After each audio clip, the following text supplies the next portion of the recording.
I am 28. The first months with her were easy in a way I hadn't expected.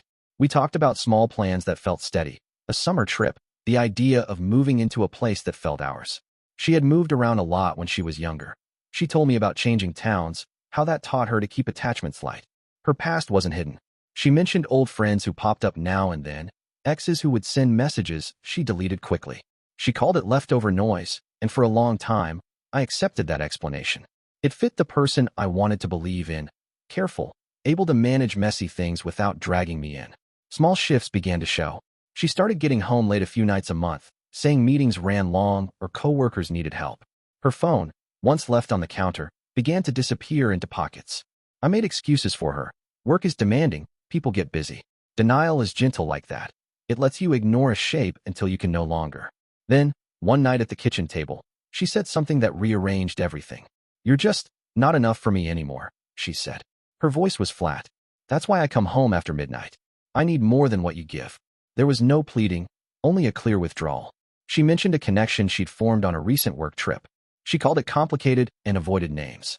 When she looked away while speaking, it felt like a small admission and a huge omission at once. The plans we had, weekend rituals, the short messages we sent each morning, all seemed provisional in a way they hadn't before. I'm not impulsive. I had pictured a life that included her, quiet nights, easy mornings, an ordinary future. When she took that off the table, I wanted clarity more than spectacle. I wanted a response that would leave no room for half-truths. I reached for my phone and began to gather proof. I saved messages, noted dates, and traced a pattern. I worked calmly, like someone assembling a map. The idea I formed wasn't about loud revenge. It was about a precise end to ambiguity. I refused to be the one left explaining my own worth. Her history of moving on and keeping herself detached helped me understand why she did what she did. Understanding wasn't the same as excusing. It only sharpened what I was about to do. This was not about hurting her for hurt's sake. It was about holding reality up to her words. By the end of that night, the first pieces of my plan existed. There was no shouting or spectacle, just steady actions, saving files, backing up messages, marking times. I felt a cold certainty settle in. I would not beg. I would not trade my dignity for a future that she had already decided wasn't mutual. I sat in the dim kitchen for a while, thinking about all the small ways people prepare themselves to leave. She learned to keep her life portable. I had the choice to make mine clear and immovable. When the next scene arrived, it would be intentional and complete. I would show, in a way she couldn't ignore, that taking more from me would cost her everything we pretended to share. The next few days felt strangely calm. She acted like nothing had happened, as if her confession at the kitchen table was just another tense moment we'd eventually forget. She still took her keys off the hook, still tossed her shoes by the door, and asked if I wanted anything from the store. It was almost routine, almost familiar, except for the distance she carried around like a shadow. I didn't push her. I didn't bring up what she said. I wanted her to believe I was just letting things cool off. That gave me room to sort through what I'd collected. I wasn't interested in dramatic scenes or shouting matches. I wanted the truth arranged in a way she couldn't talk around. Her past stayed in my mind. She once told me she had a habit of giving too much attention to people who didn't deserve it. She'd get swept up in fast emotions, then pull herself out when things fell apart. I had brushed that off as something she'd outgrown. Now I understand she never changed the pattern. She just became better at hiding it. I kept adding to my folder. Messages between her and the man she met on that trip were not romantic in the traditional sense. They were blunt, casual, careless, the kind of conversations that come from someone who doesn't mind switching lanes as long as it benefits them. They talked about meeting again, about how she'd figure things out at home, about how the timing would work eventually. Seeing it in text made everything sharper. There was no confusion. She wasn't torn. She was preparing her exit while using my home, my time, and whatever stability I gave her. On the fourth night, she came home late again. Not midnight this time, closer to 1. She walked in quietly like she always did.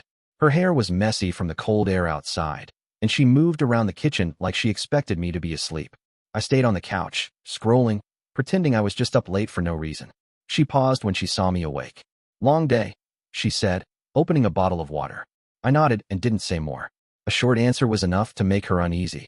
She watched me like she was waiting for me to bring something up, but I stayed silent. Silence can be more uncomfortable than confrontation. It made her shift in place, tapping her fingers on the counter. That was the moment I realized she didn't feel guilty. She felt nervous that the comfort she depended on might slip away. Her worry wasn't about losing me.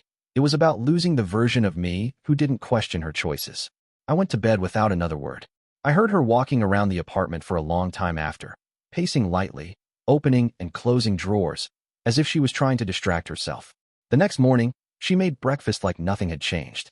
She asked about my plans, about errands, about simple things. I kept my answers short. Not cold, just controlled. She tried to act warm again, maybe hoping I would fall back into the old routine. But I was already elsewhere in my mind, assembling the final part of my plan. I needed one more piece, a reason for her to sit down with me again. A calm moment where she wouldn't expect anything. A setting where she couldn't run, spin the story, or pretend she didn't understand what she had done. 2 days later, the moment I needed arrived on its own. She walked into the living room after dinner and asked if we could check in. She said it in a soft voice, like she wanted to reset things without addressing any of the real problems between us. I agreed. I invited her to sit on the couch. She seemed relieved, almost hopeful, as if she thought we were about to talk through our issues like a regular couple.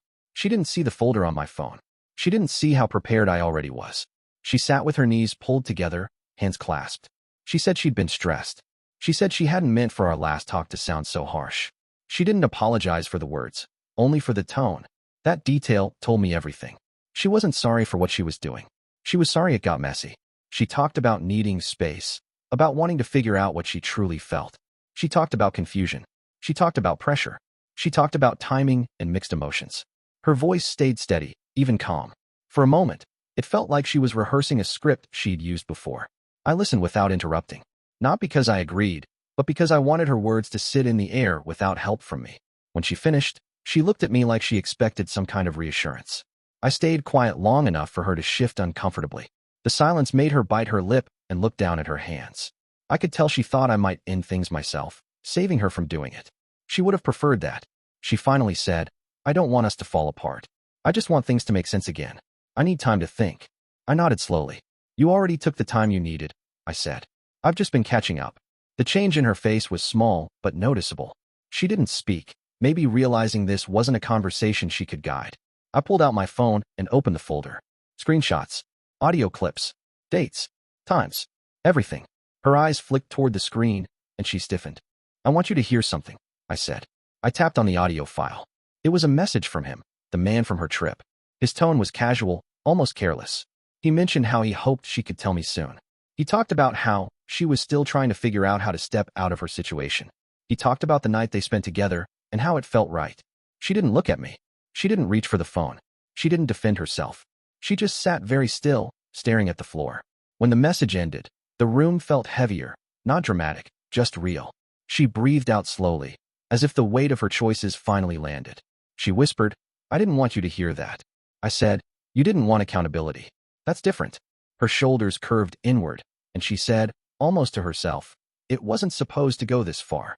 I didn't respond. I let her sit with the truth she worked so hard to avoid. After a long pause, she asked if we could talk it through. She said she wanted to explain everything from the start.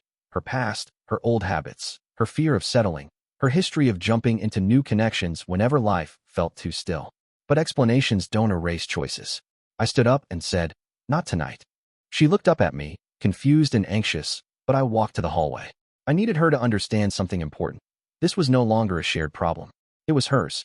I left her sitting on the couch and went to my room, closing the door behind me. I didn't slam it or make any scene. I wanted her to sit alone with everything she had tried to avoid. The silence in the apartment felt sharper than any argument. I didn't sleep much that night, but not because of pain. I was focused. I went over my plan again to make sure nothing was rushed. I wasn't trying to punish her with noise or anger. I wanted the truth laid out in a way even she couldn't twist. She knocked on the door once around midnight. A soft knock. Not confident, just unsure. She didn't say anything. I didn't answer. She walked away. The next morning, she was already awake, standing by the counter. She looked tired but careful, like she was trying to read my mood. She asked if we could talk before work. She said she wanted to explain her situation, her mistakes, her confusion. I said we could talk later. Just not then. Her face tightened. She wasn't used to me controlling the timing. She left for the day, and that gave me the space to move forward. I packed every one of her things, clothes, makeup, books, and the small items she kept in drawers. I didn't throw anything. I didn't break anything. I placed it all neatly in boxes and lined them up by the door. Then I changed the password on our shared account, the account she used the most, the one she assumed I'd never touch because we trusted each other. that trust wasn't mutual anymore, so the access wasn't either. When I finished, I sat on the couch and waited for her to return. She came home early. As soon as she saw the boxes, she froze in place. She didn't move toward them. She just stared, then slowly turned her eyes toward me. "What is this?" she asked. "Your next step," I said. She walked closer and looked at the boxes again, then at me. "You didn't even give me a chance to." "You had your chance," I replied. "You took it somewhere else." She swallowed hard and tried to steady her voice. "I wasn't trying to replace you. I just got attached too fast. It felt exciting. I didn't plan it." "I know," I said. "You have a history of moving on when life gets steady. You told me that months ago. You just didn't think it would catch up with you this time." She sat down across from me and rubbed her forehead. "I messed up, but throwing me out like this." "You're not being thrown out," I said. "You're moving on the way you planned. I'm just removing myself from the middle of it." She shook her head slowly, like she didn't understand how things shifted so fast. I could tell she expected a long conversation, maybe an argument she could step into and soften. But that wasn't happening. Then I did the final thing. I opened my phone, played the same recording again, and let the words fill the room. Not loudly, just enough to make her hear what she caused. Her expression changed as she listened. Not shocked, more like someone finally seeing the consequences of their own pattern. When the message ended, she whispered, "I should have never gone on that trip. You should have respected what we had," I said. "But you didn't." She covered her face with her hands and stayed silent. No dramatic scene, just the slow realization that she wasn't going to walk through this untouched. When she finally spoke, her voice was soft. "What do you want me to do?" "Take your things," I said, "and be honest with the next person before you repeat this." She didn't argue. She just nodded. She carried the boxes out one by one. No loud steps, like she was trying to understand how her life had changed so sharply in a single day. I didn't help her, but I didn't interfere either. She made her choices alone, and she could handle the results the same way. When she came back for the last box, she hesitated by the door. She looked at me as if waiting for some final signal that meant we still had something left to fix. I didn't say anything. She opened her mouth like she wanted to give a long speech, but all that came out was a quiet.